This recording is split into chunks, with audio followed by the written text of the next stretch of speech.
Efram, what is supernaturalism? Well, there are two main definitions of supernaturalism. The first is a belief in an otherworldly realm or reality and its influence on our shared reality. And the second Right. is the idea that there are extraordinary phenomena that function beyond the structures of natural laws. Okay, can you give us some examples of what those might be? Absolutely. I mean, one of the classic examples that people tend to think about is sort of a spiritualist seance, where you have the medium intercommunicating with, suppose, spirits who live in another realm with those living in our realm. Right. Okay. So this belief in supernatural events has been around as long as people have been recording history, but now in your project, you're going to see how technology can be used to either prove or disprove these events. Is that right? That's correct, yes. So what sort of technology are you going to be using? There's a range of particularly media technology that we're going to be exploring, which includes, for example, photography, radio, telegraphy, and tape recorders. And a really good example, for instance, with photography, it's because both sides of that equation, the skeptics and the believers, used it to either prove or disprove supernatural events. So Mm. take, for example, the Victorian naturalist Alfred Russel Wallace, who's remembered today as the co-discoverer of evolution by natural selection. Well, he was actually a believer in the reality of spirits as well. And one of the technologies that he argued was most reliable for documenting genuine examples of a spiritual existence was photography. And to ensure that credible examples were produced, he outlined in detail a series of controls that investigators were to employ so that no trickery could occur. And he argued that if investigators followed these protocols and spirits still appeared in the images, then the results could be interpreted as real examples of spirits. So that's an example of a believer. And by contrast, in 1922, the famous skeptic and psychical researcher Harry Price worked with the photographic plate manufacturer Imperial Dry Plates, which is out of Birmingham, to show that the spirit photographer William Hope was cheating and switching clean plates during his seances for ones with alleged spirit entities on them to produce his spirit photographs. And essentially what Price did was he commissioned Imperial to produce photographic plates that contained invisible markings which could only be seen with a special device.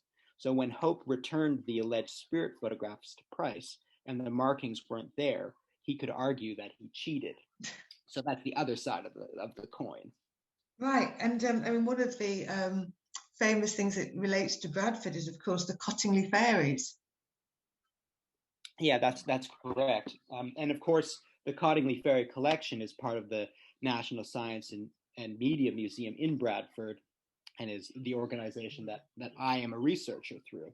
And what's interesting about that, of course, is again what the whole case is again, it's all anchored around the use of photographic technologies for producing what the children believed were, or at least argued, were genuine examples of fairies in this case. And they had tremendous support, for instance, from Arthur Conan Doyle, the author of Sherlock Holmes, who was also one of the biggest proponents of spiritualism and fairies in this case.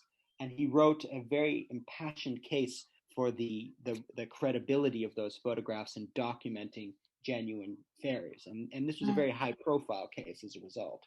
I mean, they were eventually proved to be fake or not real fairies.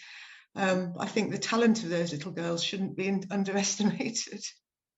Absolutely. And some of the original illustrations of fairies that the two girls drew are also available in the collections. And you can actually view some of them online via the Science Museum Group website for those who are interested.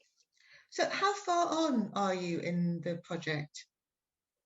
So Christine Ferguson at the University of Stirling, who's my co-investigator, and myself have been working in this area for many years, but this project specifically started in February of 2021, and it runs for a full year.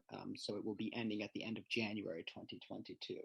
Right. Okay. On a personal note, Efram, what drew you to this field?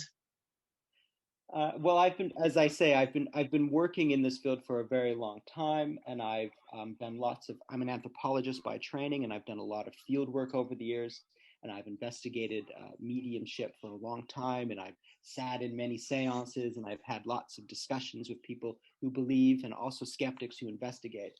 So it's really something that I've been involved in for many years, and that's one of the things that really excites me about this project, is that it's bringing together all sorts of people from various different perspectives together to have really interesting conversations and share these histories that are often misunderstood or forgotten.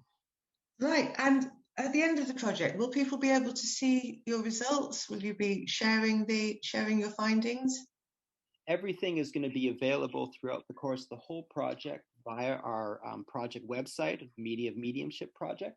And so you can attend live events in person and online. You could also see recordings of those things when available on our website as well. So there's lots of opportunities for people to participate and engage throughout the course of the project and afterwards.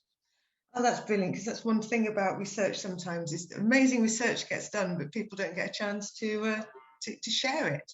So that's really that's really good. So can you just say your website again, just so that if people want to get involved? Sure. If the easiest way to find it is by Googling the Media of Mediumship, and that is our project website. And again, it's co hosted through Stirling University in Scotland and the Science Museum Group, which is